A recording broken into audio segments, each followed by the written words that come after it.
Hey, welcome back to the Gargoyles Den Diecast. I'm Gargoyle, of course.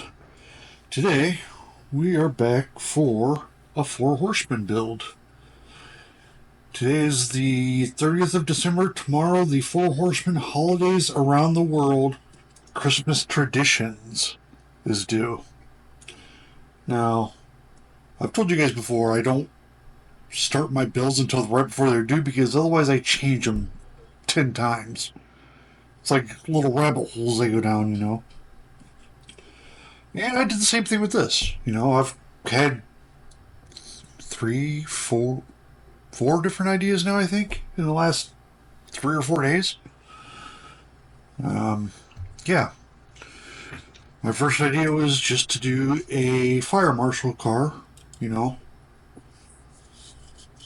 What led to the fire marshal car, not necessarily it being Christmas, but I've told you guys before that I used to work in a haunted house every year. And the way I started in that haunted house for the first 7 years was as a member of the Bloomington Normal JCs in Bloomington, Illinois. Well, for that first 7 years while I was a JC, I also played Santa Claus in the local parade every year for 7 years. Yep, that's right, I was Santa. Eat your heart out, Santa Slow Dog. I just had to toss that in, buddy. So yeah, my first thought was, you know, a parade of some sort. And of course, at the beginning of every parade, you had the fire department. At the end of every parade, you had the fire department. So a fire chief car made sense. Well, then I thought, well, you know, I could always add an ambulance as well. So then I started thinking, I'm like, well, why don't I just do like a little miniature parade? You know, this is my OCD and my rabbit hole thinking here. So I thought about that and get out the ambulance. Then the stupidity in me thought about getting out a bunch of my little tin cars or whatever, and that could be little Lesney tin cars, a group of those. You know, you see how bad this rabbit hole stuff goes. And then another thing that we did for the JCs was we built a float. Every year we would build a Christmas float for the Christmas parade. You know, one that JC sponsored. So that was another idea. So then I thought about, well, I could just build the float and not the rest of it, and everybody would understand that. That was a great idea. And I was going with that. Until I watched a video the other day from FALCON390Workshop. Shout out to Falcon. I told him I was still an idea. Not really stealing it, but when I watched his video, I had seen it before. And I know of a different way of doing it, so I'm going to do it a little bit different than what he did. But it's the same general idea. It's just a different way of doing it and snazzing it up a little bit because I'm doing 2 different versions. But yeah, shout out to Falcon390 for bringing it back up in my thought bank, so to speak. And we're going to go with that. So yes, we are going to redo this. This is going to be part of it. Now, the biggest part is not going to be the redoing of the car because, you know, you guys have seen me redo cars. It's an old Sport 42 and I have a bunch of these that I'm getting ready to redo. So yeah, you're going to see all the steps then. So I'm not going to show you all the steps of it. I'll show you, you know, kind of a fast forward time lapse of some of it. And then we'll get to the end and that's where the big difference is going to be. That's the part you're going to be interested in the most. So let's go ahead and get to crack-a-lackin'. Oh, did you see the word? Yeah, that's what we're doing. So yeah, if you're interested, keep watching. If not, forward to the end. That's okay too. I understand. It's not for everybody. Well, let's get this done.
Alright, so here we are, back from paint. Got everything laid out, kind of roughly what we need to do. Some of you guys may recognize this from my holiday build last week. And we're going to be doing something similar with this as well. Yes, this is the car that we're working on. Notice I mounted it to a piece of wood. For a reason, obviously. All I did to mount this is an aluminum fence tie. And I ran up through the hole. There's a hole in the bottom of the body. Here, I'll grab one from over here. This hole here. And all I did, when I bent it like this, and I ran it through the bottom of the body and stuck it out like that. Drilled a hole in the wood, stuck it through, and bent it over. And then put a couple dabs of glue on there to hold it. That's all it's holding that. Now, granted, it could still move a little bit, but it's not going to fall off. It's not going anywhere, so. Now, with that being said, told you guys this thing has morphed 3-4 times over the last few days. Yeah. So let's go over that a little bit. My first thing was going to be one of these. Very simple, very easy. Only problem was, yeah, I put it in this way, but then how am I going to do anything with it? You know? I mean, yeah, that's not going to work very well. So that canceled that idea. This is just a little too small for it, for what I was thinking. Alright. So then came this idea. Since the last one was too small, well, this one's got to be big enough, right? Yeah, this thing is cheap and chintzy for one, which makes me glad I didn't pay a whole lot for it. But then the problem with this one is, you know, once again, you got a car rolling around in there, so you got to put some kind of platform in it. I came up with that idea. I covered that. So, thought about maybe, you know, putting something like this in. You know, and trying to glue it in place. But then it's going to look really ugly from the bottom. And how are you going to tape this off? A round circle could tape off a perfectly straight line and paint the bottom so you don't see any of the stuff underneath. You're not. It's not going to happen. So I thought, well, I could just paint the whole back, and then I just got to paint part of the bottom on the front. I could try to freehand it, but it's still going to look like crap. So I didn't like that idea either. So, yeah, this one's out.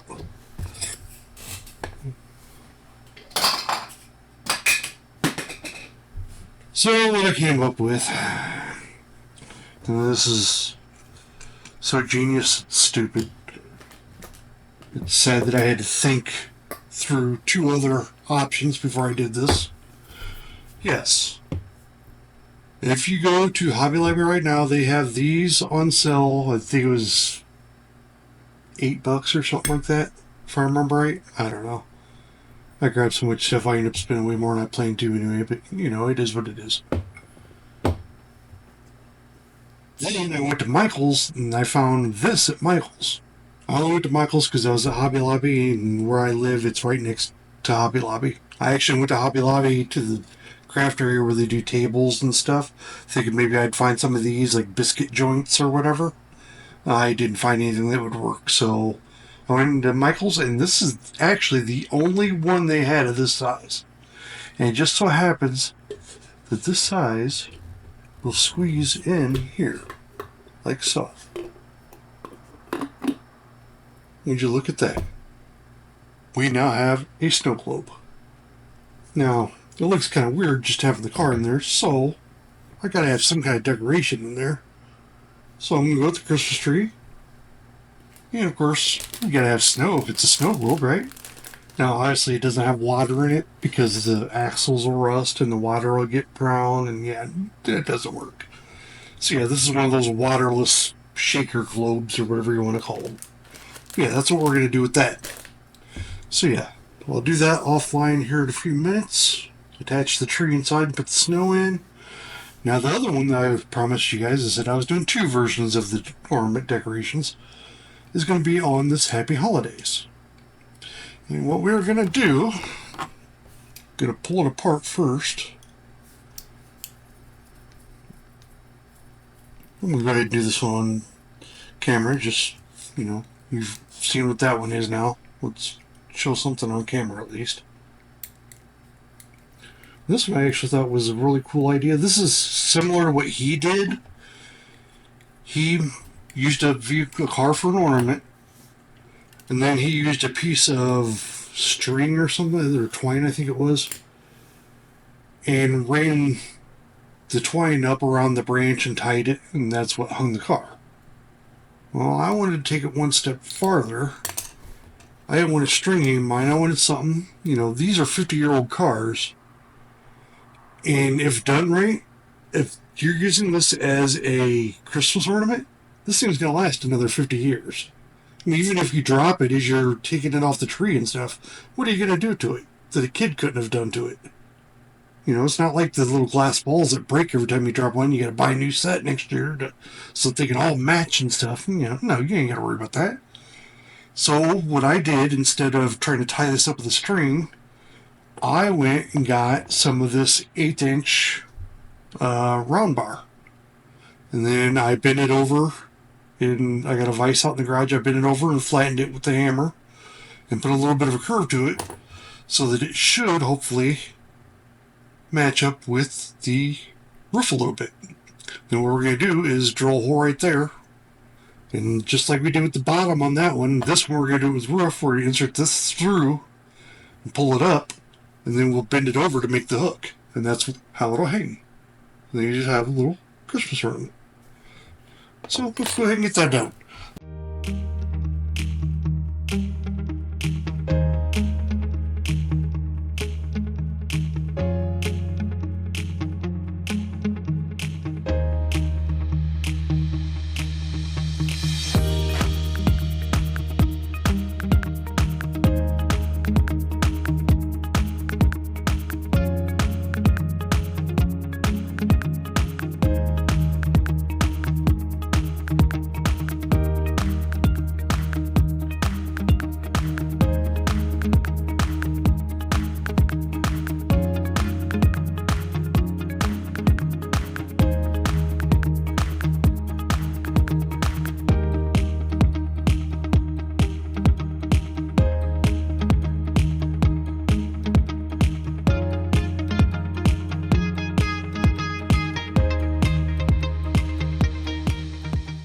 Let's see what I can do with this one. Well, like I said, this one looked kind of plain by itself, so I made this little Christmas tree. Problem is, I couldn't attach it to it and still get it into the ball. Yeah, that again. So I'm going to cheat.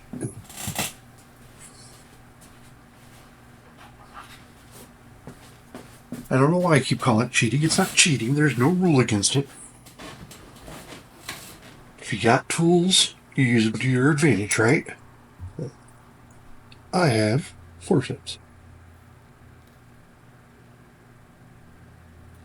Oh yeah, we're alright. Christmas tree installation upcoming. So now the other thing is, obviously we got to glue this in place, but once we glue this in place, we're only going to be able to kind of wiggle it in. Well, we got to put the snow in first. So yeah, there's that. Let's see what we get with that. See what kind of mess I can make with this.